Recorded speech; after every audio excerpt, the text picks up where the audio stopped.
everybody. All right, guys. So this is going to be HPPro. As you guys are logged in, there's the button right here to the far left that says HP or Launch HPPro. It'll take you to this landing page or this home page for the program. This is our presentation hub, how we present all of the information to our members. It's a really cool and functional system in a lot of different ways in that it's very integrated with like our CRM, Mobile Planet, and things like that. The main things that you guys are going to utilize here, you'll see here on the bottom left, there's a few buttons. You're not really going to use any of the buttons on the bottom left, but they're there for you, something that we can talk about. And if you guys had a chance to watch the introduction video I sent you, a lot of that basic information is there.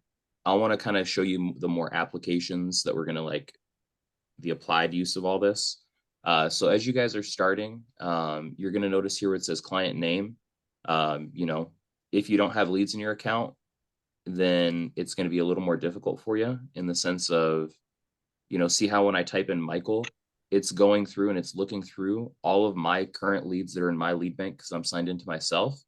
And anybody that's named Michael is going to pop up. Just like if I type in, a random name like Jerry, I don't know if I have anyone named Jerry. It looks like I do. I have 2 people named Jerry where I can click on it and watch when I click on it, it'll populate this area to the right where it knows already that the guy in my lead pack named Jerry, that he lives in Kentucky and he's a PA vet of some sort, or in this case, a vet 03, versus if I do Michael here, Michael, it's going to show SGG3L. Watch, it's going to switch the state to Nebraska probably, because that's a Nebraska-based organization. So it knows Michael Malley lives in Nebraska and that he specifically is part of VFW of Nebraska.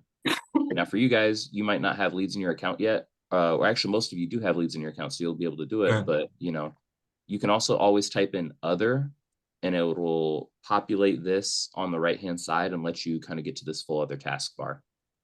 So client name, let's just pick Michael Malley here. Language, you'll always leave to English. The state, you're always going to select whatever state the member is in. That's really, really important because HPPro is like a knowledge base in the sense of it knows the laws and regulations for any given state. It knows that if you're sitting down with a 76-year-old in Missouri, that you're not going to be able to sell them life insurance because the cutoff in Missouri is at 75. Versus if you were sitting down with that same 76-year-old in Illinois, it would let you move on, so on and so forth. Same thing with the health programs. So please always make sure that you select the right state, and you're going to select whatever state the member is in. Presentation type, there's quite a few. These are all what we call the different markets that AIL services. There's the McGruff Child Safety Kits, the POS market, the union market, association credit unions. The main one and the only one that you guys are really going to be utilizing is veteran. So anytime you guys are working and presenting to somebody, you're likely going to be selecting the veteran market. From here, you're going to see the 5 different subtypes that we have. The top 2, these are going to be for what are known as plus lead or referral-based presentations. Say if I'm sitting down with Joe G and Joe G is the veteran and he sponsors in his buddy Val, who's also a veteran. When I sit down with Valerian, I'm going to select sponsored veteran lead because Val is a veteran as well, and he was referred in. Say if I'm sitting down with Val and he wants to sponsor in his daughter who's not a veteran, when I sit down with his daughter who's not a veteran, I'm going to go ahead and click veteran family lead. From there, return card is if they're in a VFW like this guy is, how he returned the card through the group. And then there's the 2 other options, either burial and will kit for veterans. That's the PA vets that we've been seeing, guys. And then SMB, the service member benefit lead. That's a new lead market within the company that we're developing that basically works directly with the VFW versus having any middlemen. So the main ones that you guys are going to be pressing are the top 4, but there's also this 5th option. Let's just keep it going and say return card. And then down here on the bottom is the SG number. Like you'll see, anytime I switch to a new lead or a new person, it's going to switch that SG number to whatever the request is. So it already knows. But in some situations, like if you're typing in other, it's not going to pre-populate that for you. So you'll have to know or make one that works. So in this case, if you're doing other burial and will kit, you can leave it as the vet 03, or you can type in PA vet. one like professional tip for the people that, this is not new information for you. Um, Here on the group name, say if you're sitting down with someone in Texas and you're like, well, I want the Texas letter or whatever, you can type in Texas right here and see how it'll like pre-populate or guess like what are all the different Texas groups, right? That we service that have the name Texas in there. Where if you were looking for VFW Texas, you can click that right there. Same thing if you just type in VFW, you see how it'll give you a lot of the different VFWs that we partner with, um, so on and so forth. So like if I'm sitting down with someone in Tennessee, I can type in department and I can look through here that this is where I'll see like the VFW of New Jersey or North Carolina or, so on and so forth. Just little pro tips that you can utilize the technology in a few different ways. Let's just say we're going to sit down with this person in Department of Wisconsin. I'm going to hit start presentation. Before I move on, actually, though, any questions on any of this stuff so far? Pretty straightforward, right? Okay. Okay. The main thing is just make sure. Yeah, what's up, Chris? So the only time you'd usually type in other is when somebody passes you a lead, correct? Exactly. Literally, Okay. that's exactly the almost the only time it happens is that like that's how I've been having to run the presentations as I get past ones is because it's not in my lead bank. I have to type in other. Other Okay. than that, though, more than Every likely when you guys are running it, your presentations, you're gonna have the lead in your lead bank. So you can just type it in. okay. Um, the reason why it's important to like utilize the typed in type ones is that watch when I click start presentation and it gets me to this screen. Like I mentioned, it's very integrated, Chris. So we have I'm going to jump ahead a little bit. I'm going to circle back, but just to touch on why it's important that if you guys do have the lead, this is the main no cost benefit that we promise our members that we go through with them, the burial guide and will kit. But because I typed in Michael's name in the beginning, see how it knows already off of the lead generated request what his name is, what his date of birth is, his phone number, and where he lives, because that's what he turned in on his card. Okay. So that's an example of why we would do like the person's name versus just other. If you type in other, it doesn't know who you're sitting down with, so it'll just leave all that information blank. Okay. But just to kind of circle back real quick, so now that we've clicked start presentation, this is, HPPro, where it kind of just goes down the line more or less in terms of the buttons that we click here on the left-hand side.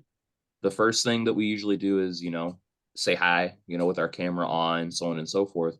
But if you guys had a chance to look over the scripts that I've sent you, you're going to notice that one of the first parts of the intro says, well, did you get a chance to read the letter from the organization, or I'm going to share my screen with you to back up and fill you in. That's when you would click here where it says display for notification letter. And this is going to populate whatever SG number that you put in. It's going to populate what's known as like the group letter for that organization. So in this case, the member I selected was part of VFW of Nebraska.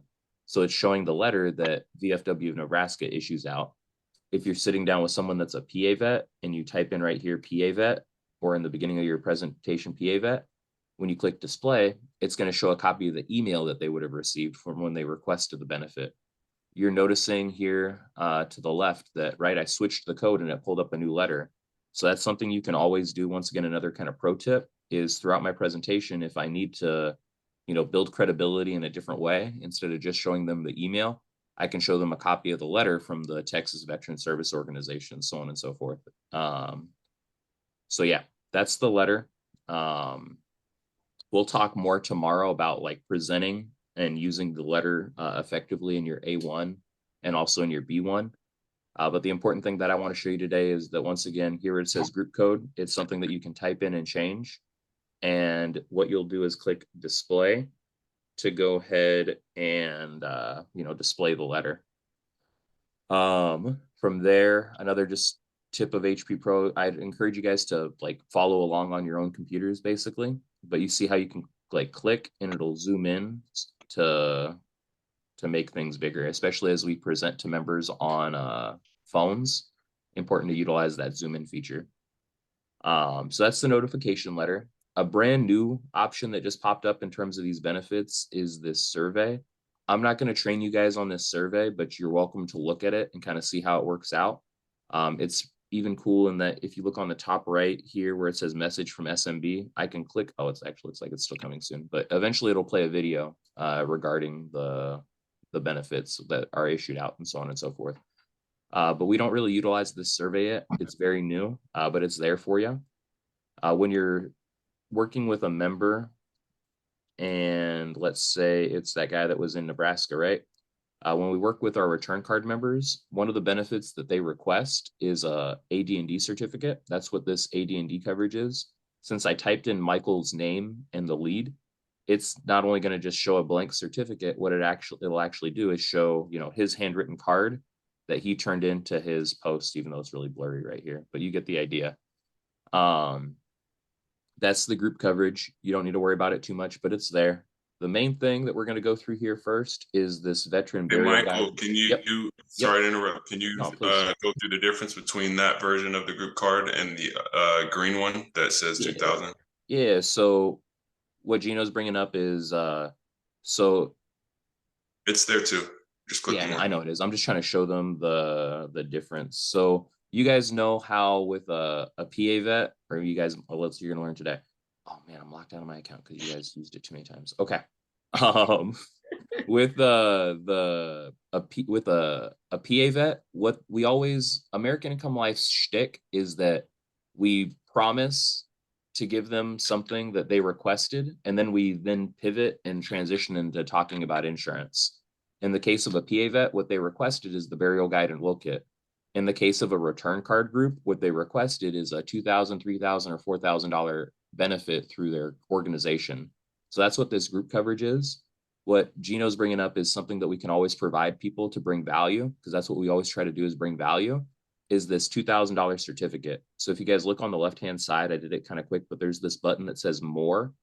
You can click more and it'll show you the additional no cost benefits that we can provide a family, whether it's things like the Glix RX program, the AIL Plus card, or in this case, what's known as our $2,000 certificate. It's a no cost, our complement accidental benefit that we can cover anybody for. You can give these out like hotcakes. There's a little work on your side as an agent that I don't really want to train you guys on right now on how to like complete this, but just know it's something that we do provide and something you can show them. It's a $2,000 AD&D benefit, and you would just click it here on the left-hand side where it said more, and then $2,000 certificate. Yeah. Okay. So those are the AD&D coverages. That's what would be part of like the A4 portion of your script. Getting into like the A5 and moving forward, and then one of the main draws of why we go over everything is this burial guide and will kit. So to display it, you just click display, and you're going to notice it's a flip book. Now, I'm not going to go through the presentation with you guys right now, but just know that you always want to convey value when you're working with our members, and you want them to feel good about what we're going over. So ways that I usually make them feel good about this is building the need that the VA handbook is difficult to read. Like, it's oftentimes that veteran families are left in the dark, unsure of where to go and what to do. That's why this guide is so important, because it puts the estate together. But more importantly, here on the right hand side, I like to zoom in because I have a touch screen. It's going to show some key websites and phone numbers for our veterans that might need help. Because at the end of the day, guys, if you drive around your local downtown or anywhere, you're probably going to see a lot of people that need help. And unfortunately, a lot of them are veterans. So there's a lot of key contact and information here. Some are in red, some are in blue. The stuff in blue, I usually say, is that's everything from home loans to home care, whether it's for homeless veterans, they need to, file for their pension or whatever, they're going to find the information there. There's also the key websites and contacts that are in red. Those are going to be more for the executor of the estate, because they have to do with the life insurance and benefits. Point being, we're going to talk about the presentation more tomorrow. But you guys see on the top, there's these buttons to flip the pages. It's going to flip the pages. Since I talked to Mike or typed in Mike, it pre-populated his information. If you guys see here, and I hope you're following along on your screens too, there's a little pencil button. That's something that you can click, and it allows you to do what's called pre-fill, where you can type in, whatever the email is, or if it's a PA vet, the date of birth is going to be missing, so you can type that in. Or if you're typing in other, everything is going to be blank, so you can once again fill in anything that would be filled in. You're going to notice you can't fill in everything, like we can't get their place of birth or social security. That's fine, we don't want that information just yet. But you can only fill in certain things basically. That being said, same thing, anywhere that you see a pencil is going to be a spot that is eligible for us to be pre-filled. Same thing with spousal information. We can fill in, some of their basic information, name and date of birth. Important that we get this information because it's going to help us in our needs analysis phase. Closer here, something I'm going to show you guys in a little bit. Same thing, veteran information, there's a pencil so you can fill in on the drop bar. We'll talk about it more tomorrow going through the presentation and gathering referrals. But persons to be notified is a huge important section because this is the first time that we're starting to collect referrals. You see that little pencil button, so it lets you know that you can kind of pre-fill in some of this stuff. I would recommend getting everything except for the zip code. There's no need, like Joe, if I asked you for your sister's zip code, you'd be like, I don't know. Or, it's going to invite rebuttals. So I usually will get all of the information except for the zip code. And we'll talk about that more later. But you'll see that there's spots for family, additional contacts, and service members. There's also this little plus sign where if they want to keep giving you all their family, perfect, get all their family. It's there. You can keep hitting the little plus sign and it'll add in spots. Before I keep moving forward, an important thing in sales in general, is any questions, everything making sense so far? Mm-hmm. It's pretty straightforward. Once we get into program building, it gets a little more complicated. But as you're, flowing through, you notice that this part of the book now, there's no pencil, right? So that means I can't pre-fill in the financial institutions or the will or the insurance policies. It's still stuff that you're going to talk about with them because as professional salespeople, you guys got to understand effective questioning identifies true need. And then as a salesperson, you're able to provide or present value. So the questions that we ask are really important throughout, and tie downs. We'll talk about it more tomorrow, but that's what this section's about. I would recommend just skipping digital accounts, save 10 seconds, don't even talk about it, but it's there. And then a final spot is funeral instructions, where same thing, you see a pencil, so you're able to kind of pre-fill in some of this information, but not all of it. One small sales tip is seeing is believing. The more that you can utilize different senses for them, the best. You're going to see here on the left, if you guys are following along, there's a little like box here where it says in the event of death. You can click that and it's going to provide or present what's known as the FOC, or the freedom of choice certificate. This is where we do something that we call planting a seed, that we're going to be talking about insurance here in a minute, and this is what's provided to you through the veteran organizations.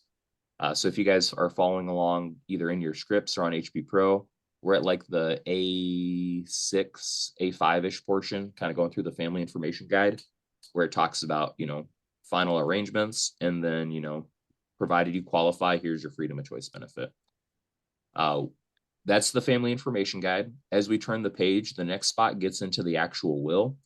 I would recommend, you don't need to be very detailed going through the will. I would recommend just being clear and concise with it, where I'll usually explain, Chris, this is going to be the will that's set up for you. I like to say they made it so easy a Marine can do it. Comes complete with pictures and a box of crayons, but it's going to have writing instructions here first for you. And then it goes through a really simple and detailed 7-step process to set up your will. They thought of everything, things like guardianship, nominating an executor, listing out any assets for bequest. As you know, really important to have a will in place. God forbid you pass away without one. Your estate can go into probate, and then the government can hold your estate for up to 2 years before they dish it back out. We want to avoid that if at all possible. That's why this is provided for you at no cost. All you have to do, go to the website, enter in the updated promo code. They'll guide you through the preparation. From there, just take it to your local bank to get notarized, and you're good to go. That's almost verbatim, literally how I explain the will in a clear, effective manner, where I don't need to take 20 minutes to explain, what a bequest is, things like that. That's the will. You're going to notice you can't like fill in any information on the will. That's why it's another reason to just kind of breeze past it, but still like provide or present value with it. I like planting a seed here as well, and I know Troy does as well. As you're going through it, Chris, later on with Mary, If either of you have any questions, go ahead and give me a call and I'm here for you. It's all about credibility seeds and things like that. All right. Last page of the burial guide and will kit, as we just click the button on the top, is going to get to the 3 important facts. We'll talk about it more tomorrow, but just know that, that's how we flow through the book. There were the little pencils. That's where you can pre-fill in information. And then the final thing is here on the top right, you're going to see a little down arrow with a line.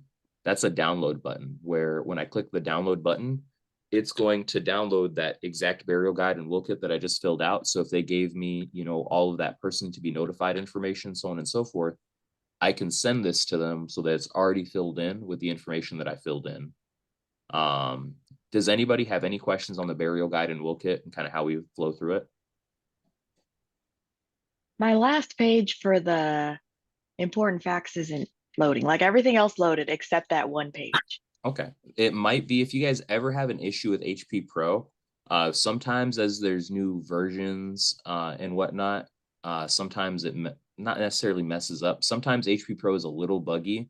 It's a relatively new program, but you're going to be able to fix it if you ever go to like if you open a new browser as like an incognito window and then go into HPPro. I don't know how, but somehow it like gets it to the most up-to-date version of the site that'll like typically fix bugs. So if you guys ever have an issue with HPPro, sometimes just logging in through the incognito window can fix those. And that's what I've learned from Andrew himself. But okay, so that's how we go from A1 of the script up until what's roughly A7 of the script. As we get into A8, that's where we're starting to talk about referrals and sponsors. We'll talk about it a little bit more tomorrow, but in the sense of like what's here with the technology, you're going to see here where it says sponsorship program, you can click display and it's going to show a visual aid for you where you can say, this is what your daughter is getting sponsored into. She'll get the same burial guide and will kit. That way she knows exactly what to do, where to go, and who to call. More importantly, what you're covered for. Your daughter will actually get the $2,000 policy as well. No cost or compliments, even though she's not a veteran. And she gets access to a few other no-cost benefits as well. The point being, it's just a visual tool. And when you click display, it pops it up. There's another way to get to the sponsorship program in the sense of there's these buttons now on the bottom left that we're going to start getting into. The sponsorship program is the one with the 2 people, where when you click sponsorship program, it's going to show, this. If you've already put in some persons to be notified, they would have been here. Like, watch, let me show you guys an example. It's what's called activating a sponsor. So here's the persons to be notified list. Let's say that we have Star, Porter, and this is, Mike's daughter or whatever, significant other, Kevin, Doyle, and they have, this is the phone number. And they live in Oxnard, California. Why not? We live in Oxnard, but it's the first one that I thought of. Okay. The point being, so this is the information that I put in on prefill, and when I hit save, and now when I go here to sponsorship program, see how Star's there, right? It's taken that information. It's the idea of working smart and working hard. We used to have to like write these things on paper and a bunch of other stuff. They've made the technology so much easier for us. But the point being, when I click activate, it's going to activate it as a referral. You're noticing that anytime I hit the plus sign, it's seeing where it says total gifted is going up by 2,000. It's because theoretically every referral, we can give that $2,000 benefit to. So as you guys are collecting referrals, there's a few different types. There's the sponsored veteran ones, right? That's if I'm collecting a referral that is a veteran, they're a sponsored veteran referral. If I'm collecting a referral that's not a veteran, it's a veteran family referral. As you guys practice, there's also this training referral option, but typically you're only going to be selecting in live situations, the top 2. In the situations where you do select sponsored veteran referral, you can go to branch of service and you can be specific on, this person was in the Marines or this person was in the Air Force, things like that. It'll show on the lead card. If any of you guys have called referrals, you're going to see that some of them say like burial and will kit for family or something like that. And the others say sponsored veteran. If they're a sponsored veteran, it'll typically say the branch of service if the person filled it in, and this is where they would fill it in. Really basic information. You can type in and click notes and say that, you know, has 3 daughters. And then when it populates in your CRM and your mobile planet, that note will carry over that they have 3 daughters or whatever. I'm not going to touch on sponsorships and referrals too much right now, but any basic questions on referrals or anything that we've talked about so far? Yeah, when you click the plus sign and you click veteran sponsor referral or veteran family referral, Mhm. you use the veteran family one if it's like even a friend, right? Exactly. Anybody that's not exact. So it doesn't literally need to be a family referral. It's anybody that's referred in by a veteran that's not a veteran. Makes Okay. sense? And sponsored veteran is anybody that's referred in that is a veteran. And how long Good would it question. take to get into Literally instantly, like oh, yeah? literally instantly. It's so integrated. Like if I fill this in, I don't know if I can log into my CRM yet. Let's see. Okay, it is gonna let me. So I'll show you how instantly. Let's, you know, do a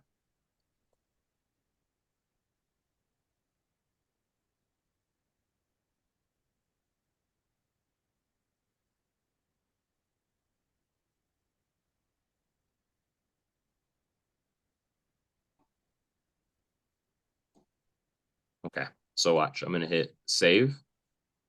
Here, I'll even show you like if it's a sponsored veteran referral. Let's say he's in the Navy. As soon as I click save, it's gonna save it. And now I'm in, this is Mobile Planet, but on our desktop. When I hit leads, all leads, live test. Let's see. There's David Smith, literally right there, right? It's a sponsored veteran that has all that random information that I put in. It's my dad. I'm part of VFW of Nebraska. That's why that's the sponsor organization. You know, he's in the Navy, so on and so forth. But it's there immediately, so that I can do like a 3-way text or anything right away, basically.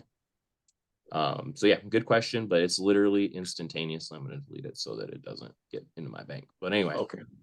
so that was the sponsorship program, and that gets us to through the A portion of what would be the Andrew Haskins script for you guys. Now we're getting into B. So before I move on, any questions on any of these buttons here to the left so far, or anything that we've talked about?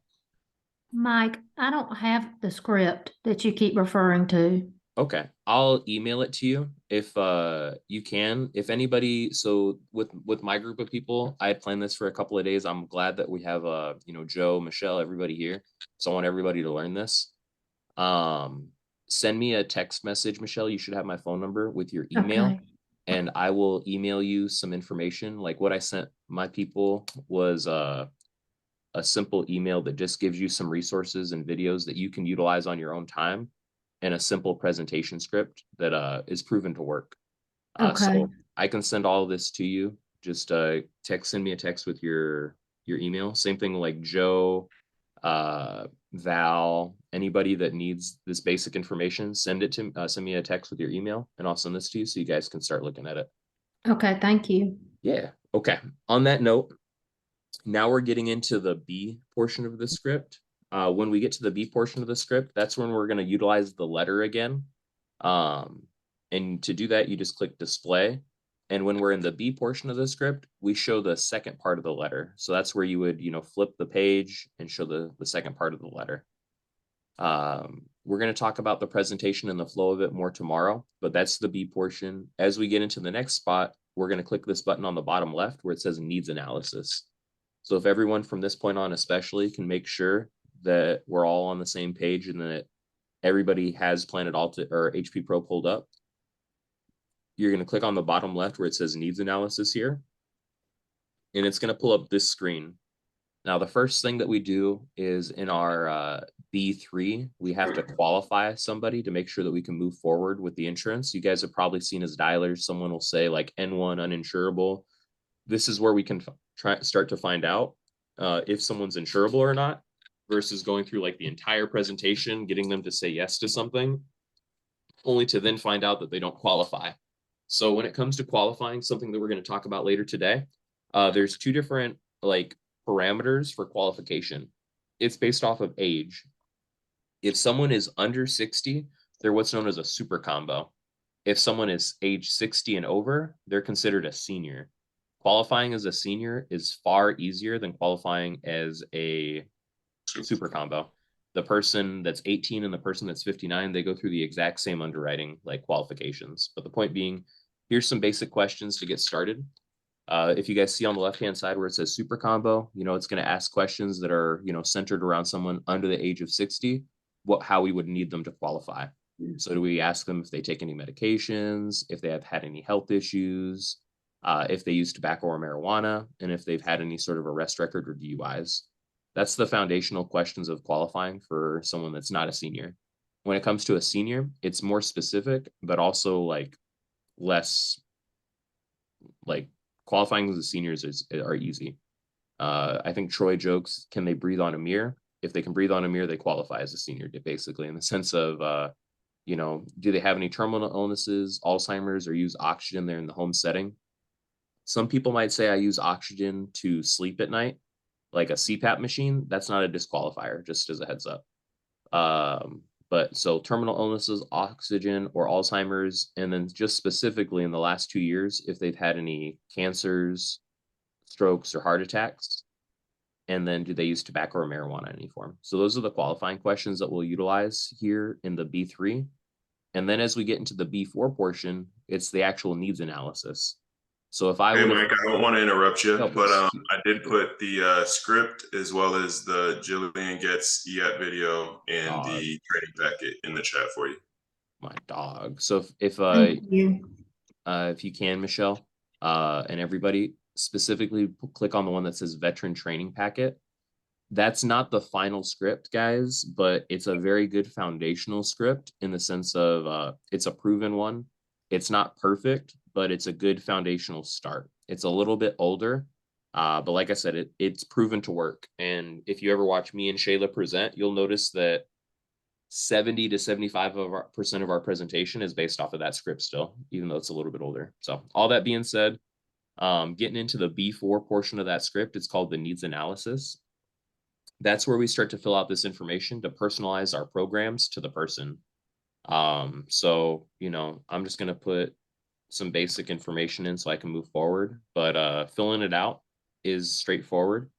A lot of this is going to be filled out already from the pre-fill options, except for like gender, making sure you fill that in. If they have a spouse, putting their spousal information, dependent children under the age of 18, yes or no. From here, it's about identifying need, because that's how we sell insurance, is off of the concepts that we use. So seeing if they have any life insurance through work, somewhat important, but not the most important thing. Seeing if they rent or own their home is very important, because that's going to be a liability in the sense of, if they have $100,000 mortgage and they live together, well, when they die, someone's going to need to keep the mortgage paid, or otherwise they're going to lose the home. So that's a need that we can, sell insurance based off of. Completing the needs analysis, if they have insurance to pay off their mortgage, so on and so forth, you can ask that. What I would recommend though, peoples and friends, if someone tells you that they have life insurance or private life insurance outside of work and the values are similar or near, be an insurance professional, spend their insurance for them. So if they say they have, $100,000 of life insurance outside of work, and he says that he has a $100,000 mortgage, instead of asking, do you have anything to pay off the mortgage in case of passing? As a sales professional, I'd say, all right, Chris, well, it looks like the life insurance that you've set up is there to pay off the mortgage when something happens to you, right? He's going to go, yeah, exactly. Now, you mentioned your kids were grown, so we're not worrying about college education for the kids. And then Chris, you mentioned that you are retired now. Now, just ballpark, it does not have to be exact. On a monthly basis, just ballpark about how much would you say that you're bringing in. Doesn't need to be exact. If you word it like that, saying, just ballpark, it doesn't need to be exact, they're usually going to open up to you. But if you just ask, Chris, how much money do you make? They probably might put up a wall and give you some resistance. So you can switch this to a lot of different options. If they're still working, you can ask them what their hourly wage is, how much they get paid weekly, monthly, or yearly. I usually do monthly. Sometimes I'll do yearly. Doesn't matter too much either way. From there, clicking if they have a checking or savings account. There's a lot more detail that we can go into on the needs analysis, and something that I think is maybe a little more of a topic for tomorrow. I just want to show you some basics of how to get through the program, and give you guys some examples and some kind of scenarios for you to work on later tonight. Any questions on the needs analysis portion right here? It might be a silly question, but like on the bank account, if they have both checkings and savings, will it let us Sorry? check both? Yeah, it doesn't matter. Okay. Yep. I didn't know if it would, like, it was restricting one or the other. Some of these though, like, so the next button that I would be pressing is plan generator. You're gonna notice when I click plan generator, it's not gonna let me move forward. It's saying please fill in all mandatory fields. Some of this stuff has to be filled in, like the qualification questions, you know, if they have a mortgage, so on and so forth. Like if I would have left any of this stuff blank, it wouldn't let me move forward. In this case, you know, this is a good example of a troubleshooting thing that might happen to you guys where you're going to click plan generator and it's not letting you move forward and you're like, what? Everything's filled out. Sometimes I'd recommend guys scrolling down to the bottom here on the qualifying and just make sure once again you selected that fourth one. Troy and or Gino, is there anything that you guys want to add on regarding like just basic foundational stuff for needs analysis or what we've talked about before I move on to generating plans? No, I think that was a really important piece that you touched on as in terms of spending any insurance that they say that they have. Yeah, because that's gonna really put you in a really good spot in terms of making them feel quote unquote naked or feeling like that insurance that they have really isn't gonna take care of anything, and so that just puts us in a position to save the day. Yeah. The other thing is in terms of the expenses per month, Mike is exactly right. You never want to ask them what they're spending money on. You want to ask them what their debts are. So, and the reason why you don't want to ask them, you know, what they're spending money on is because you're about to ask them to spend money. So the last thing you want them to do is be thinking, damn, yeah, I do spend a lot of money does come out every single month. What you want them thinking is, damn, if I die, this is going to fall on my kids, my wife, my family, my brother, my sister, the rest of the family. So it's really important that you attack those things from those angles. And we'll go into some specifics on ways to build need tomorrow with Troy. I'm just trying to give you guys a bare bones, just kind of basics of how to use the program and the technology that we have.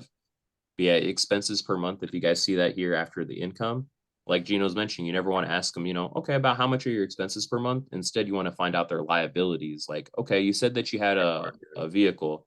About how much is left on the truck? Oh, okay. Yeah. Any student loans, credit card debt, anything over 10,000?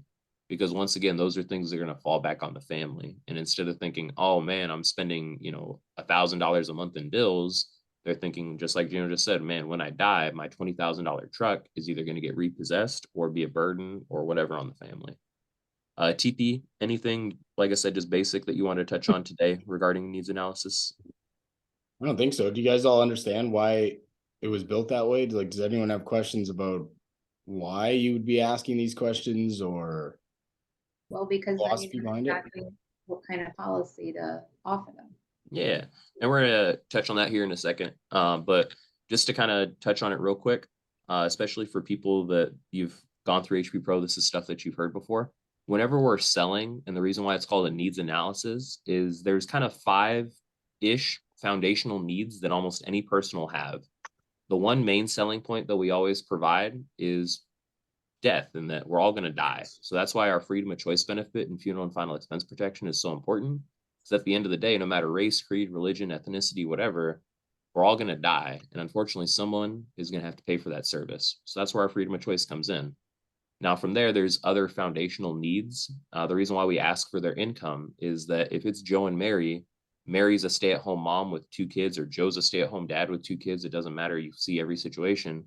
But the point is, when Joe dies, his income is going to die as well. So that's why we provide things like income protection that can make sure that his same income keeps coming in monthly.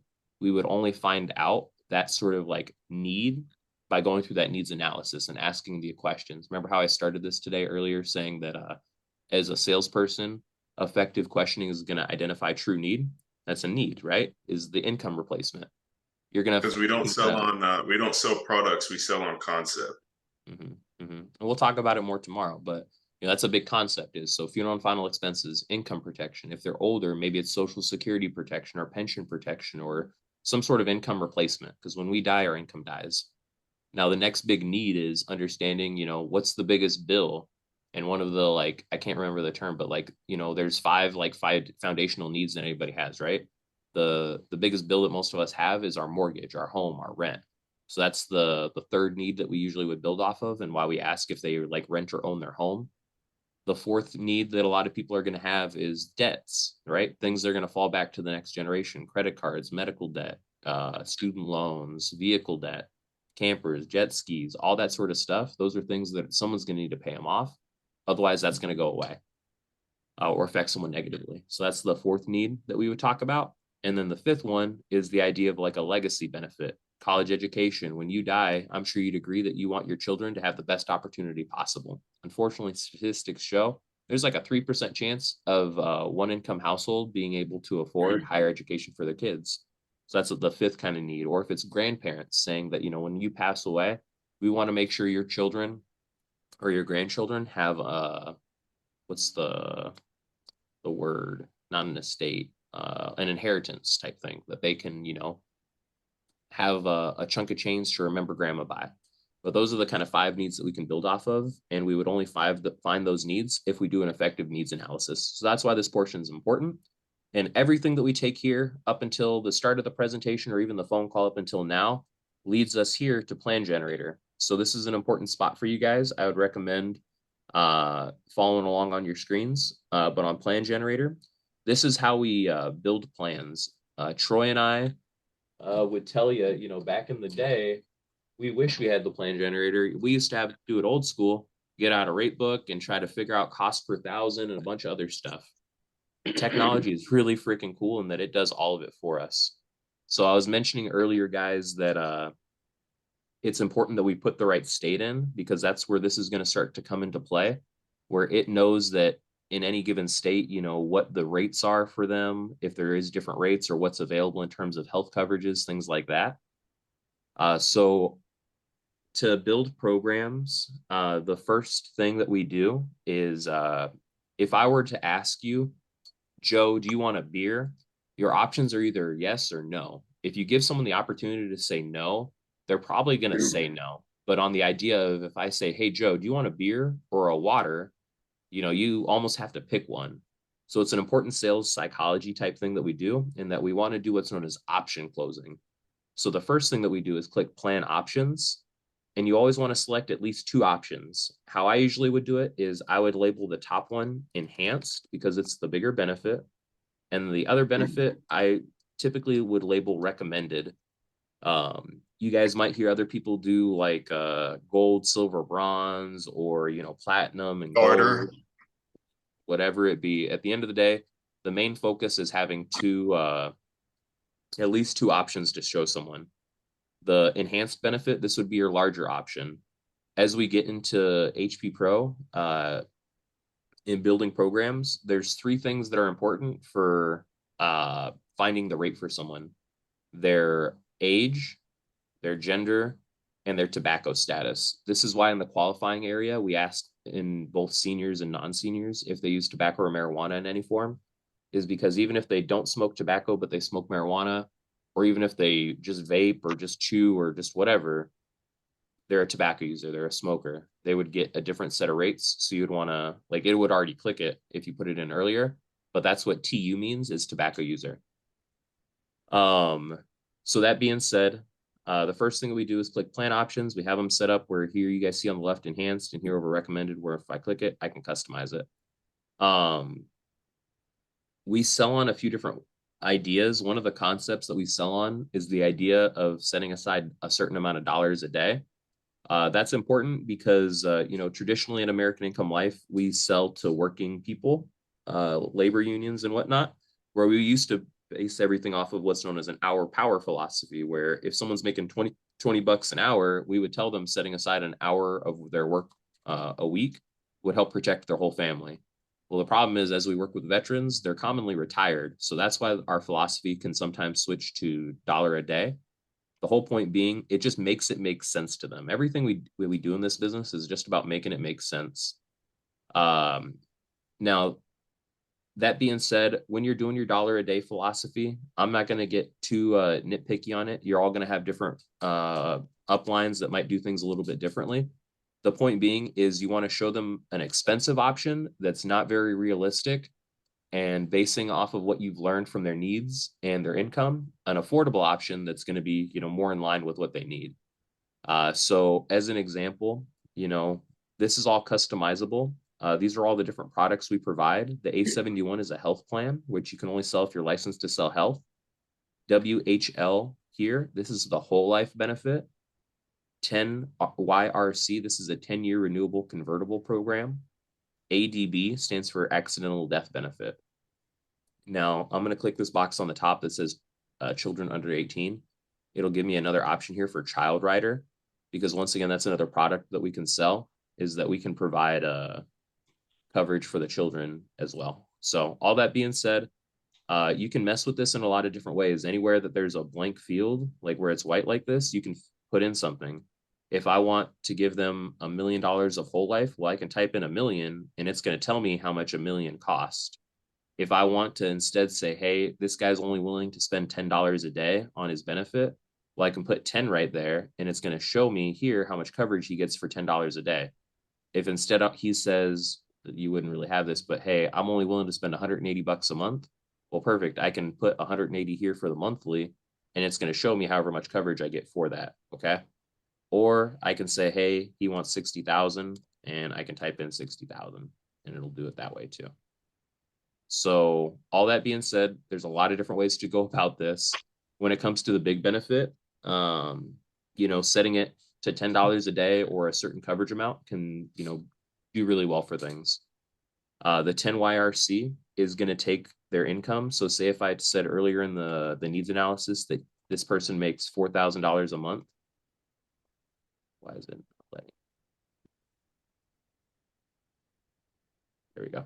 So now $4,000 a month. It knows off of the math, because technology is really cool here, that $4,000 a month is $48,000 a year. So when I click the 10YRC, it already populated a year of his $4,000 of income to be set or conceptualized as a 10-year renewable convertible product. We can talk about products and stuff more later too. But all that being said, you just kind of want to play with HPPro a little bit and get really good at program building. When it comes to programs, one of you is echoing. I think it's you, Tom, if you can mute real quick. Hi, Tom. Love you, brother. When it comes to building programs, like I said, one unrealistic option that's, $300, $400, $600 a month. And then the one that's, more in line with their spending. That being said, when it comes to the recommended benefit, it's going to be based off of their income. It's always easier to down close than it is to upsell. So that's the other reason that we always want to show big programs, in the sense of, if I show them a program that's $5 a day, going to $5 a day here on the recommended plan, and then now when I click allocate remaining, it's going to know that $5 a day is what I want to spend. The insurance currently is only costing him $1.87, so there's $313 a day remaining, or what would be $96 a month.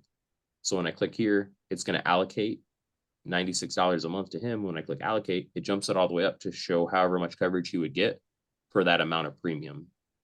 Does that kind of make sense, guys? What I'm going over here with program building? Yep. Program building can be really expensive or really confusing, or it can be really simple. I try making things as simple as possible in this business. When it comes down to it, there's the A71s as well. You'll see, since I selected earlier that there's a child under 18, it opened up a few more options, what are known as our family A71s. Or our individual A71s. The individual is just going to protect, in this case, Mike, the insured. Whereas if I do the family plan, it's going to protect all the children that are under 18 as well, as part of the coverage for the hospital benefit. TP, anything that I should go on in depth regarding program building or explaining? I don't really think so. You guys all understand that your program and how you build it is going to be based on what information you are collecting throughout the presentation, right? So if you find out in the family information guide that these people are the hardcore earth burial. Like they're like, I'm not getting burned up, blah, blah, blah, blah, blah. Well, then if they're a little bit older, if you originally tell them that it's going to be $3 a day per person, and then they tell you they want earth burial, you might have to show them more than $3 a day, and you might have to show them the amount of coverage that would look after an earth burial, right? If it's cremation, and $3 a day gets them more than what they would need for a cremation, then leave it at $3 a day, because that's the minimums that we want to show. So you can always go up. But for me, package building comes down to, do you know your presentation enough so that you are paying attention to what the client says throughout the presentation, and use that information to find out what they need so that you can provide a solution to the gap, right? If you're sitting down with a 62-year-old couple that maybe aren't in the best of shape, don't really leave the house, and for sure are not jogging on a daily basis, well, then maybe you don't show them a double family A71 and try to increase their accident hospital benefits. Maybe you show them the bare minimum there, and you put more of the coverage into their whole life or their freedom of choice. That's Right? an important note, just real quick. If you guys see, look here on the right-hand side where it says MBD here for the A71, where I'm highlighting. What he's saying is the more money that you guys allocate to the health benefit, in this case, $24, that's $24 that could have gone to their life portion, where, now they might be able to get 10,000 of coverage each for a similar cost or whatever it be. So just be cognizant of those things, and, identify the right need, how he's saying, right? If this is a homebody that doesn't, run around, or, they're not likely to get in an accident, there's not as much value having a large A71 for them. They might need more life insurance, right? He's also saying, if in this case we're conceptualizing it as what would be, this is close to like $4 a day, give or take, for this benefit. If this was if we said it's $2 a day each or whatever, right?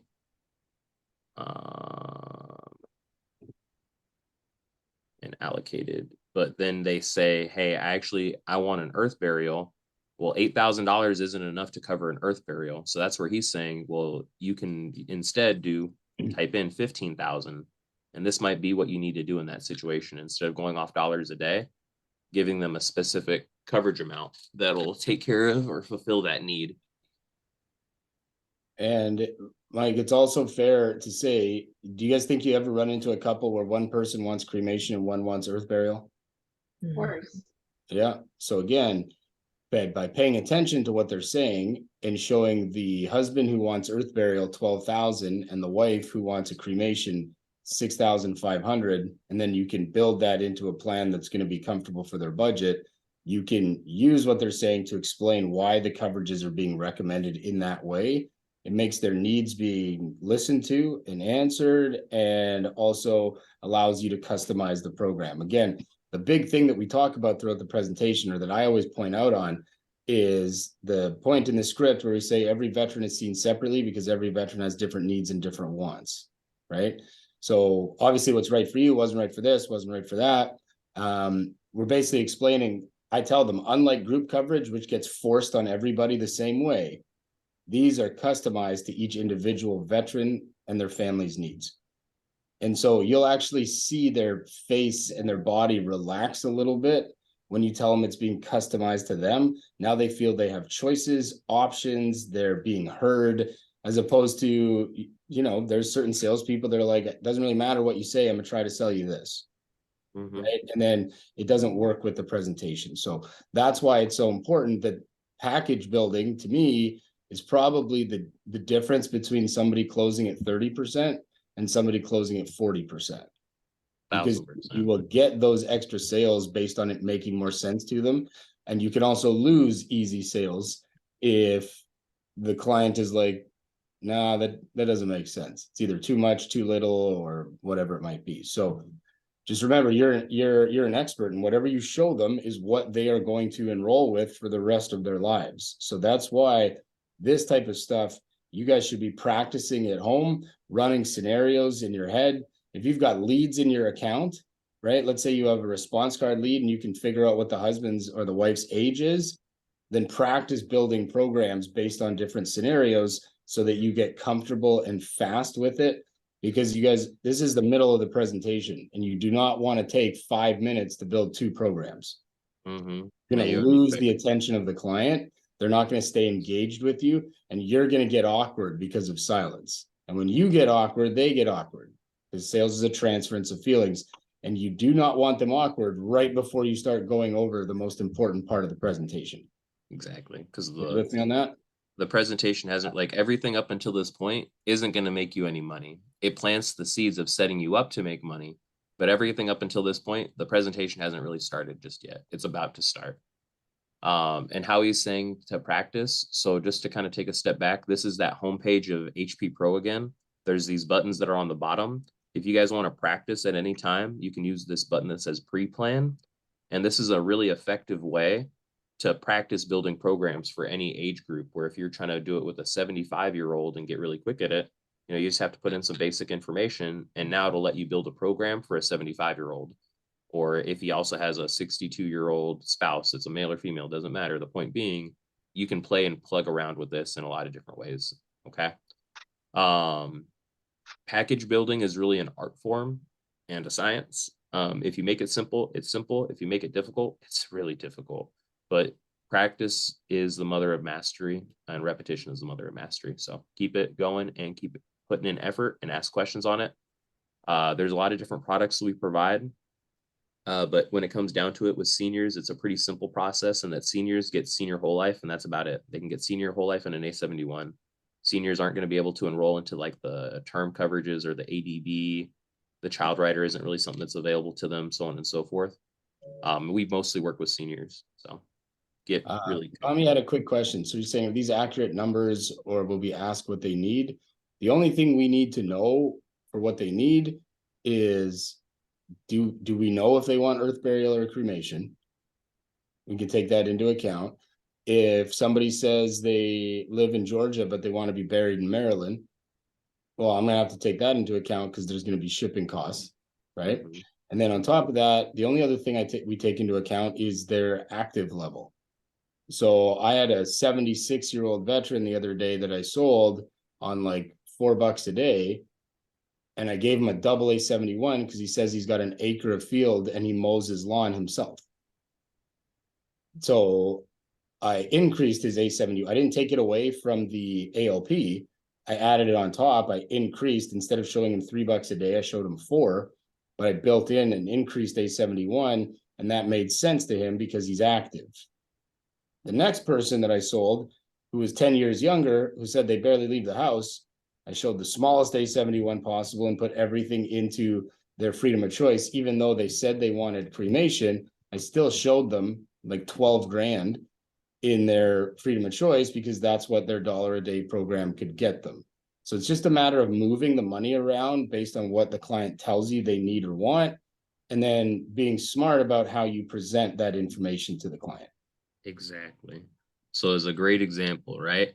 Say I was sitting down with Michael and Beth here. Mike is 74, Beth is 72. They're both non-tobacco users. Let's say that this family wanted a cremation. You know, this is probably a pretty good cremation plan for them, in that it's $182 a month. It's the $3 a day for each of them. But say in some case that Mike and Beth were really, you know, definite that they wanted an earth burial. Well, earth burials these days typically cost, you know, 12,000 or more. As a veteran, they get a no cost space provided. So let's say that 10,000 is what they needed for burial. Well, 10,000 is going to be more than what if I conceptualized it as that $3 a day each. Now I might have to show them this benefit that's a bit more expensive, but it fills that area of need. But say if they couldn't afford it, like say if he's only making 3,000 a month and $300 a month is just something that's not good for him, well, then I can instead, you know, allocate it down and show them a $6,000 benefit for each of them. That instead of covering all of their earth burial, well, I can, like he's saying, plan it out, be effective with it. This benefit's there to make sure that the casket and the estate taxes are taken care of for the family. Find the need and fit the need, basically, is what we're getting at there. Mike, real quick, what if in this scenario, Michael and Beth, you find out in the pre-qualifying questions that Michael just got over cancer. His last treatment was 1.5 years ago. It wasn't outside the 2 years. So you can only show something to Beth. So what do you do in a situation like that? You're asking me, right? Yeah. We can do what's known as indirect coverage. While he might not qualify for life insurance. Just because he had cancer 1 year ago doesn't mean he won't qualify for the A71. So I could still show him the A71 plan and, still conceptualize it as a total benefit of the $3 a day each for the contribution, and put all of the coverage on Beth. Because this is a whole life program, it generates a cash value. I can explain to them that, Beth, Mike, how this program is set up for you, it's going to make sure that when Beth passes away, there's the 14,000, but Mike, right now you're not going to qualify for the insurance just because of the recent cancer diagnosis, but how the program's laid out, because it's generating an equity or a cash value, there's money building in that, we're going to put more coverage on Beth so that after a few years, there's money that you guys can utilize to take care of your funeral, Mike, when something happens. I'm not doing it as well as I normally would do it, but you guys get the idea. It's called a spousal double up. So what you don't want to do is, if you were going to show them $3 a day each, but only one spouse can qualify for the life insurance, you don't want to then only show one $3 a day plan. What you want to do is you want to take all of the money and put it on the healthy spouse. And so if you guys want to write down the notes for a spousal double up, the way you explain it is that it covers 3 different ways. Number one, if the wife with all the coverage passes away first, there's going to be leftover money that didn't have to be used. That's going to go to the husband that he can then put away for his final expenses. Okay. Leftover money. If they both pass away at the same time, there will be enough in that freedom of choice certificate to cover both of their funerals, even if Mike didn't have coverage. And the third is, because it's a permanent benefit, it's going to build up cash value. So if something happens 10 years from now to Mike first, and he still doesn't have any coverage, whatever Beth can do is pull out some of the cash value that's been building up, put that towards the funeral for the husband. It's going to decrease her face amount. Let's say she used $4,000 of it. It would decrease her face amount from 14,000 to 10,000, right? But then she still could pull out cash to put towards his. She'll still have enough to take care of hers. So in all 3 scenarios, no matter what happens, it's better that Beth has all of the coverage than for Beth to have half and Mike potentially not be able to qualify for anything. And 6 months from now, if Mike can qualify, then what we can do is keep that same monthly amount at 182 and just lower Beth's down to like 8,000, lower what she's paying by 80 or 90 bucks a month, and then apply that money to the husband. So the monthly amount can stay the same. You're just going to shift coverage. So the object is to cover them in all areas. That should be your easiest sale. Mm-hmm. The reason I say that is because when do people want insurance the most? When they can't get it, can't have it. When they can't get it, right? So if the one spouse can, you also got to remember, if the husband dies first and there's no cash value or anything else, the wife is going to have to come up with the money, but at least she still exists. She's still in the house. She still doesn't have to sell everything. But when the second spouse passes away, now everything is placed on the rest of the family or the kids. What to do with the house, what to do with the finances, what to do with their debt, what to do with their, everything. So it's always better to have coverage on the spouse that's going to live the longest. We always think it's better to put all of it on the husband who's going to die first, but that typically isn't what's best for the rest of the family. So you guys all with me on that? Mhm. Okay. Cool. All right. So let's say that, just as an example, the coverage doesn't matter much here in this example. But let's say that they're planning a cremation and it's $6,000 of coverage for each of them that we're gonna, sell them on. There's these buttons on the bottom left that are gonna kind of move forward or move backwards. There's one that you would press here now after building the plan, present plan.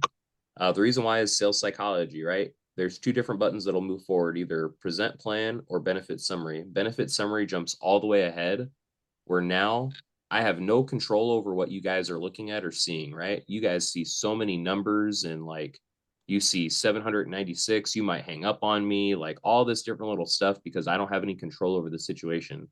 That's if you click where it says benefit summary. In sales is control, confidence, but it's all control. So this present plan option puts me in control, puts me in the driver's seat, where now it's more basic, right? It's a blank screen. There's not much going on. All you see is where it says $3 a day each. I'm in control. Well, from here, guys, the space bar is your best friend, or the up and down arrows. As you press the space bar, things are going to start to populate and move forward. Or if you hit the up arrow on your keyboard, see how they can go away. Or if I hit down, it goes on to the next benefit. Same thing with like left and right. I think if I hit right versus no left, it's just up or down that'll like make things go away. On that note, anything in blue in HPPro is something that you can click on and it'll pop up something. So see how freedom of choice is blue? When I click it, it's going to pull up the freedom of choice benefit. This is getting into, like how Troy was saying, this is where the presentation really starts. This is C1 of the Haskins script, where we're asking them, have you ever had to plan or participate in planning a funeral? That's what this is going through the freedom of choice benefit. So from there, when we say what's been allocated, we click the space bar. We talked about, when they pass away in some sort of accident, that these benefits also populate. This is all based off of the A71 coverage. From there, we talk about the A71, same thing, just clicking the space bar each time to hit all these individual points. After we've gone over all of this, we talk about it. That's going to take you from C1, C2, C3, C4. You're getting into the protections where it says right here, protections and riders. That's where you can click on it and explain that, hey, this benefit does have a cash value, something that's permanent and builds you equity. There are paid up benefit options for later on down the road. Based off of their coverage, it's going to show what's known as the terminal illness rider, where it's a no cost benefit that they get, where if they ever get diagnosed terminally ill, it activates the bucket list money, where half of their benefit can pay out up front while they're still alive. The other half stays there for when their family needs it. But it's just meant to be, for whatever they need, bucket list items, travel, spend time with family, take care of experimental medical treatment, whatever they need. The point is it's there. This is a cooler benefit for younger people because they're going to have more coverage off of the contribution.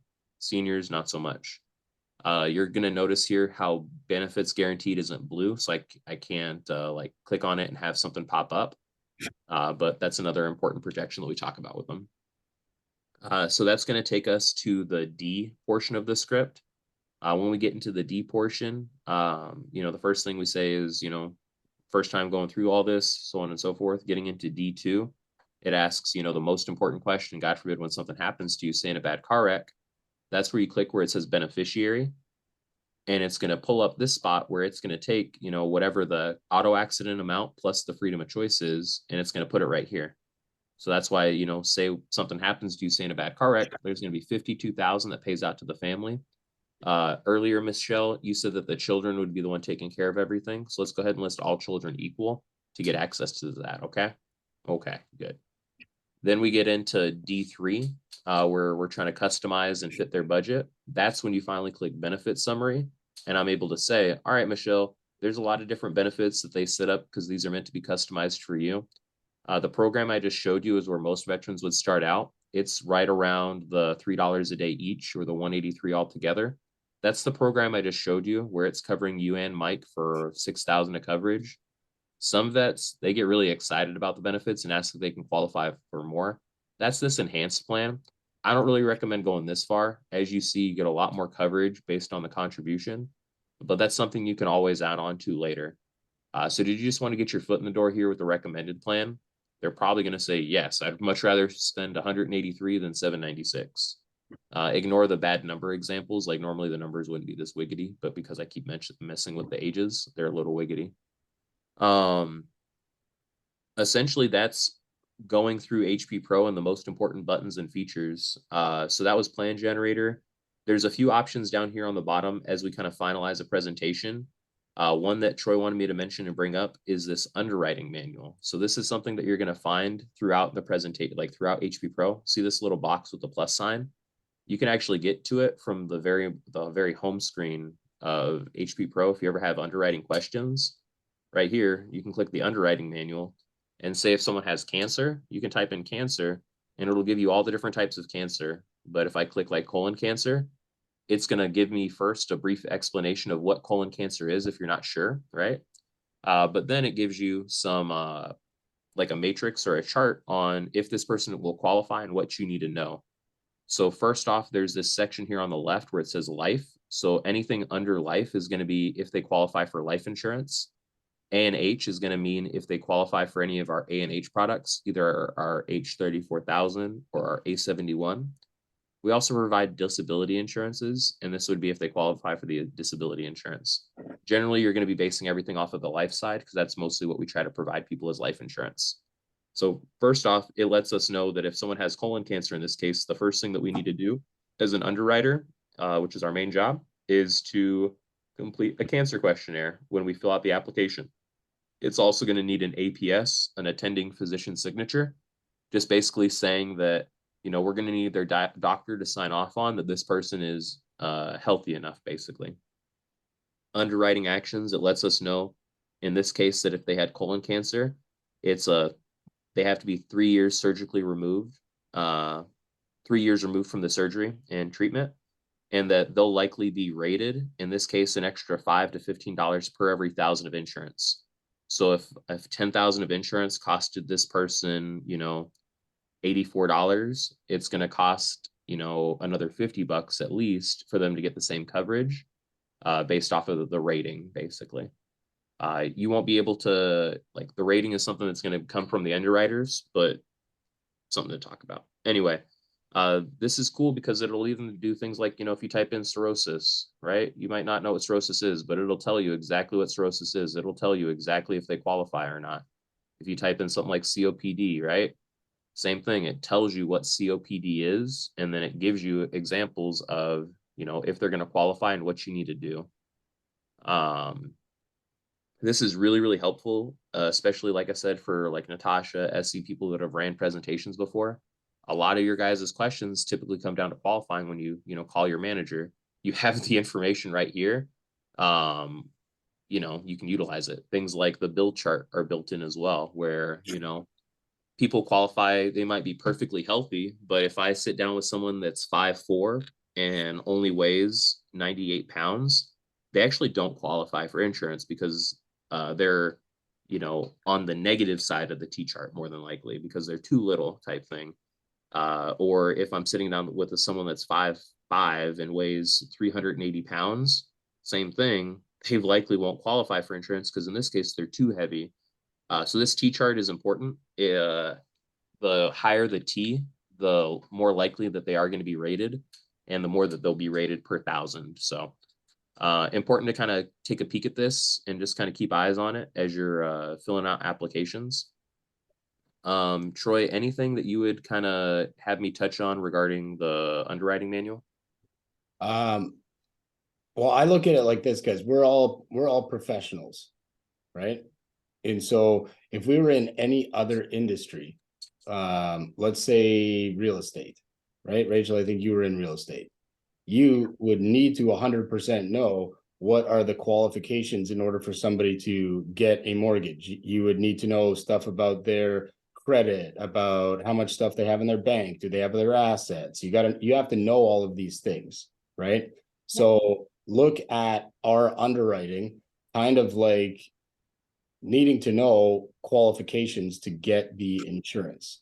And so there's nothing more frustrating for somebody new who goes and does a presentation doesn't understand underwriting correctly, and then thinks they're putting through a 2,000 ALP deal because usually sick people want the most insurance. And then you find out 2 days before Friday that it's being trialed because you didn't pay attention to either the medications they were taking, you didn't pay attention to the fact that the wife is 5'4", 265. Right.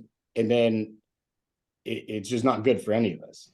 So when I was brand new, I had a very, very anal retentive trainer, let's say. So I had to know everything, like including almost trying to memorize the top 30 ailments that people have, knowing if there's a rating, not a rating, complicating factors, right? And so you have to spend time doing this stuff and being comfortable with it, because it leads to confidence in your presentation. It leads you to be able to tell people straight up what they should do. You're not going to shy away from people's health, right? People know they're sick if they're sick. There's a lot of people who don't know they have bad credit, and you got to tell them that. And I think it's harder to tell somebody they got bad credit when they didn't know than to tell somebody who weighs 300 pounds and they're 5'2" that they're slightly shorter than their weight should be. So again, and Mike, not to take up a lot of time, but real quick, what do you guys think are the main ailments that you need to know about? Cancer is definitely one. Cancers to an extent, right? And I mean, All there's different types tobacco, of cancers, Diabetes. Liver and disease, like Heart dialysis. disease. Depression, heart attacks, heart anxiety, issues, high blood diabetes. pressure, right? Like if they're on Diabetes. dialysis for liver disease. Yeah, Mhm. diabetes 1 and 2, sleep apnea. You're going to run into depression and anxiety a ton. You have to know how to respond, what is possible. And we also need to know trial guidelines. I put that in the chat. Trial guidelines basically straight up tells you what the company's going to do, right? If somebody's taking 2 or more serious high blood pressure medications, they will auto trial it. And you guys need to remember, you're one person. American Income has 12,000 agents, right? Worldwide. So do you think the underwriting department cares about how great of a connection you made with the client, or cares about the client's opinion on how healthy they think they are? No. No. So you have to know those, because there's nothing worse than putting medications in the wrong spot, answering the wrong question, and them auto trialing it, or you not paying attention that one of the people should be trialed. Because in a Mike, can you send me presentation, that? It's in the chat box. in the Oh, chat okay. box right now. In the presentation, if you know that one person you think they can qualify but should be trialed, and the other spouse is standard, well, you can trial the one spouse Mhm. and put through standard the other one.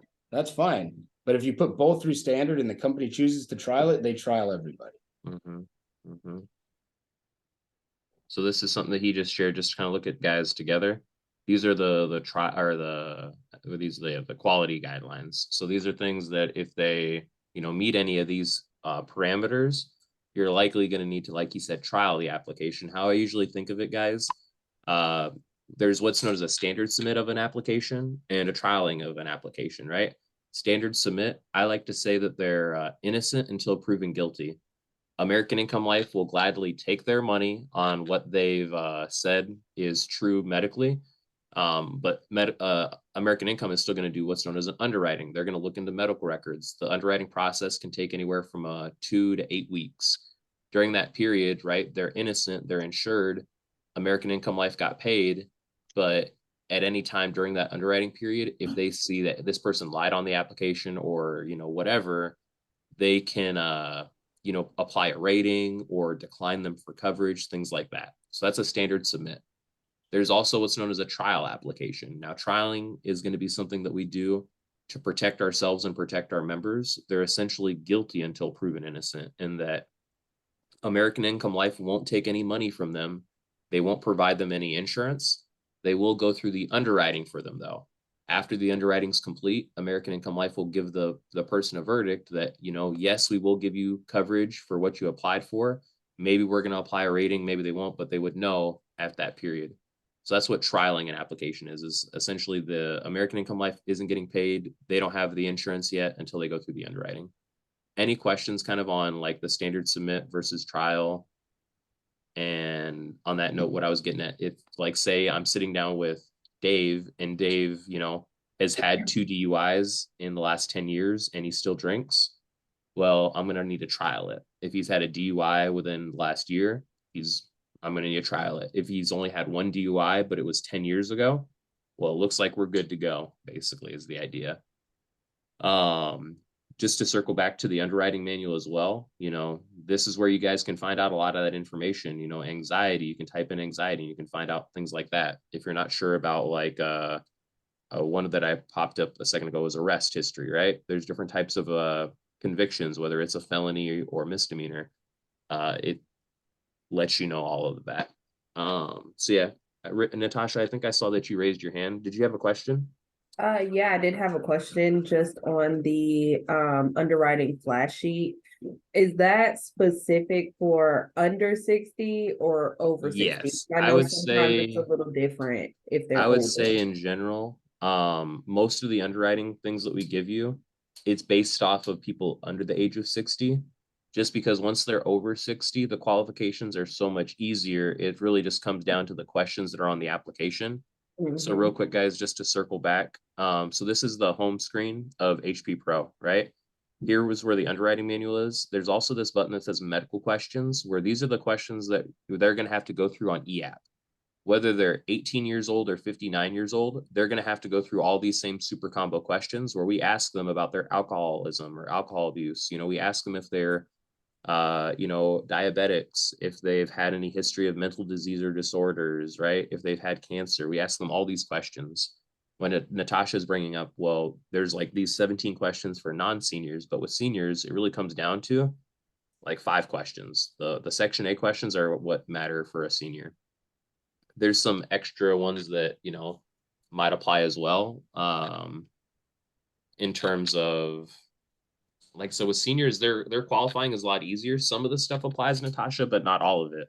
Like instead of, as an example here with like, let's say breast cancer, right? Breast cancer is something that technically, if they're under 60, it's like a 7-year waiting period. I think it says somewhere on here. It's typically like a 7-year waiting period for breast cancer. Minimum of 10 years here, it says, right? But if they're a senior and they had breast cancer 3 years ago or 2 years ago, they're good to go because they're a senior now and they're, you know, at a different set of underwriting qualifications. Troy, is there anything in general else that you'd kind of add in terms of, you know, main things that you're seeing differences on seniors versus non-seniors with qualifying? For seniors, if they say no to all the medical questions, the only thing that would cause a trial or a decline that I've seen is the medications that they take. So one of the reasons that when you're doing a senior application, you ask them what medications they are currently on is for 2 reasons. One, you guys probably don't know this, and the number is going to surprise you. In the United States of America, taking into account everybody, how many medications do you think the average American is currently prescribed? 5. 2, Say 3. I don't know. 14. Jesus. We got That's a the lot of druggies national- out there, boy. At one time, that's a That is the lot. national 14? average. 14? At 14. one time? Yes, ma'am. You know why? Wow. It's because they're America. on Medicare, Medicaid. Who gets paid when they are on prescriptions? Big pharma. Big pharma. And who gets paid when they go to the VA? The VA hands out medications like Skittles. They might as well just have like the little sucker box at the front where you can just go in and grab diabetes medication and grab digestive medication and all this different stuff. So the reasons that we ask them the medications they're currently on is, one, there might be some medications that they were taking 2 years ago that they're no longer prescribed, but it shows up on an RX check. An RX check checks what medications they were prescribed over the last 5 years. So one, you want to make sure the medication that you put on the application is accurate. And then number 2, again, the underwriting department doesn't care. They are black and white. So if you know medications on here, so warfarin, I think warfarin is a blood thinner. It is. Okay, Yes. that is going to be an auto trial. It's a medication that literally tries to thin all of the blood in their body so it flows properly. So the guy might be in perfect health. The guy might have had a heart attack 9 years ago, had a stent put in, and is now on blood thinners for life. So what if you know that, you see it, you got to make sure that you just trial it for them, because you have control over the trial first. And what you don't want to have happen is you don't tell them that somebody's going to get trialed. Then they get a letter in the mail saying the husband is being trialed. The wife sees that, doesn't understand it, and goes, he's not getting coverage. I don't want mine. And they cancel everything. As opposed to you handling it in the presentation and going, John, what I'm going to do for you, I'm going to put your stuff through as a trialed application to protect you. Because the one thing we don't want, John, is for you to ever get declined, or for them to tell you you had to wait longer for coverage. Because if you get declined, you can't get insurance back. So I'm going to put yours through as a trial. But the nice thing is, Mary, even as the non-veteran, her benefits look like they're going to go through standard. So she's going to have her coverage, and we're just going to wait on yours for your protection. So you can control the mentality of the client. You can control what you do. Also be smart about it. Mike, I'm not going to get too derailed, but if they said yes to $200 a month, right? And 130 of that's on the husband, 70 of that's on the wife. You get into the application and you find out the husband's taking warfarin and one other medication. You believe his is going to be trialed, right? Well, in that situation, if you trial his, you don't make any other adjustments, you'll get paid on the ALP for the $70, but you won't get paid on the ALP for the other 130. Are you guys with me on that? Okay. So in a situation like that, I'm already going to start switching stuff around and try to get as close to a spousal double up right now as possible.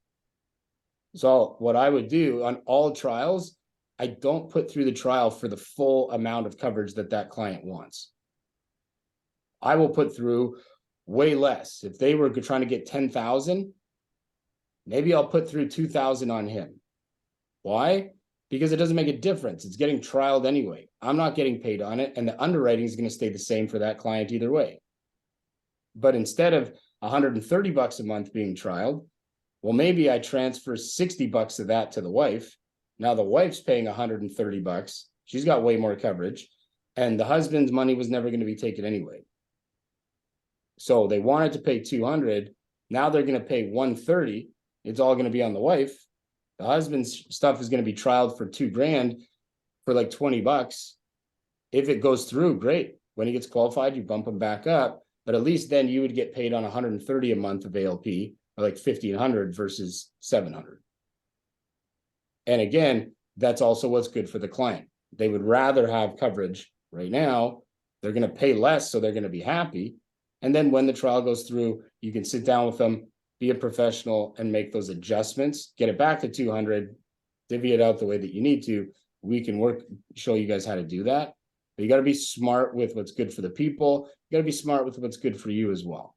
And remember, trials you don't get paid on, but when the trial comes through, all you have to do is call the client and go, hey, Rachel, I got great news. You were qualified standard for your benefits. Your doctor must love you and thinks you're in perfect health. Good job. I just wanted to let you know that your coverage is in effect. You're going to see that draft coming out for your benefits over the next few days. Again, congratulations. Call me when your policy arrives. And as soon as you place that COD, you're getting paid on that production next week. Yep. So you got to wait for the trial. But the nice thing is, once the trial is in effect, you make a phone call and it's like writing it that week. So how long does it usually take for trials to go through, if they go through? 6 to 8 weeks, Okay. typically. It really depends, Sometimes right? Typically, if it's a trial, they're going to require an attending physician statement. That's usually what the holdup comes in, because doctors suck and they're slow and they take forever and all that stuff. I've seen a trial come through in 3 weeks. I've also seen a trial come through like 4 months later. completely forgot about it, and then all of a sudden it popped up in your mod box, and you're like, oh snap, I'm gonna go place a COD for 150 bucks a month, and I get 1,800 ALP next week. Great. So that might have answered just the question. When the trial is complete before the consumer is. We're Yeah. notified. So Yeah, the okay. member, the member isn't going to get charged until we place what's known as a COD. We're notified in our CRM that, you know, the mod has been approved, the trial's been approved. We just need to give them a call to activate their policy, basically. So yeah, we're notified before. Okay, so we're notified first, okay, so that we can do the raid follow. COD stands for cash on delivery. It basically means they're only going to start paying for their benefits once they've been approved. Okay. Cash on delivery of the policy. All right, and guys, you know, we're trying to keep everything condensed and brief, just to make sure once again we're able to get to it and cram a lot of stuff into today. So overall, regarding HPPro, we're kind of getting into some of the underwriting stuff that we're going to talk about as well. It's nice that it's all integrated in together. I'm going to set up some homework for you guys as well, so you guys can plan out program building and take what programs you're building into the next phase of what we're talking about today, which is going to be EAP. But just to finalize HPPro, so we talked in depth on plan generator. EAP summary is a silly button, but it just lets you know kind of what is here and what you're going to put into EAP in the sense of, okay, well, what this program really is, it's 6,000 a whole life on him, an A71 that's a family plan, and 6,000 a whole life on her. That's what it'll be. Versus like if I click the enhanced plan and I do the same thing of the EAP summary, it might bug out because like I said, I switched ages, but it lets me know in this case for Mike, it's a $100 A71, $120,000 of whole life select, ADB, and you know, so on and so forth. It's all the same numbers. I don't know why it's put that way. It's literally the same stuff. So all you have to remember is when you're putting the numbers into HPPro, you just need to know the total. Yeah. So that's EAP summary, protections and riders I went over, sponsorship program I went over. This is an important one that as you guys finish presentations, you're always going to need to do. The report card is something that just kind of covers our ass, so to speak, and that Troy can't complain that I was an asshole to him if during the report card, he said that I was 5 stars courteous and respectful of his time and he saw value in the program, basically. So it's all about covering your butt. It's pretty simple to fill out a report card. There's also through our partnerships that we have with like veteran associations and whatnot, we're trying to, you know, scratch each other's back. So that's part of why we, you know, we encourage them to join the service organizations, either as part of the auxiliary, meaning their family, or they themselves as a veteran into the VSO. Filling out the report card is really easy. You don't need to ask them this stuff. You can kind of be suggestive and assumptive and fill it out quickly, saying, all right, Troy, well, today with your VFW benefits, we talked about your will. We went over your AD&D coverage. We went over the 3 important facts about your VA benefits. I also talked to you today about your freedom of choice and your hospital benefit. Now, you mentioned earlier that, you know, you're already a member of the VFW, but, you know, let's go ahead and get Eva joined in as well. And then Eva, by the way, the company is always looking to employ not only veterans, but veteran family members.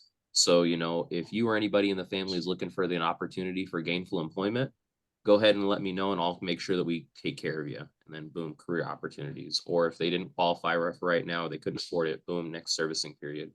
All right, well, you're already a member of VFW here, Troy. They just want you to give me a quick grade, 1 out of 5, 1 being the worst, 5 being the best. Was I courteous and respectful of your time? Yes. Yes. Okay. Did you see value in the program? 5 stars. Good. Any comments you want left? Okay, good. And then you just hit complete and that sets it up. It's really important that you get a report card on 100% of your presentations. If you guys, once you're released into the sales force, don't maintain like a 90% threshold of report cards, you risk getting pulled from the market. So it's a privilege that we get to work with veterans. Please make sure that you guys honor it. And always do things the right way. But that's report card. I talked to you about underwriting, talked to you kind of about the medical questions where, you know, say if Mike and Beth here, they're really reluctant. They don't want to do the $183 right now. They don't want to make a choice. All right, well, Troy, you know, we're always 1 doctor visit away from being able to see if we even qualify for this stuff. How about this? There's some medical questions to see if you even qualify right now. Let's go ahead and fill those out while you guys think which program might fit you the best. And sometimes if I want to put the fear of God into a senior that's being really reluctant, I'll ask a senior these super combo questions, even though, you know, these aren't the qualifiers for it. I want them to have a fear of missing out.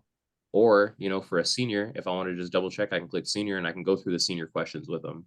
The point being, it's built in and it's interactive where you can click yes, no on all these and ask these questions to the members to once again kind of plant seeds that they might not even qualify for this stuff. So it's important that they make a choice and get taken care of today while they can.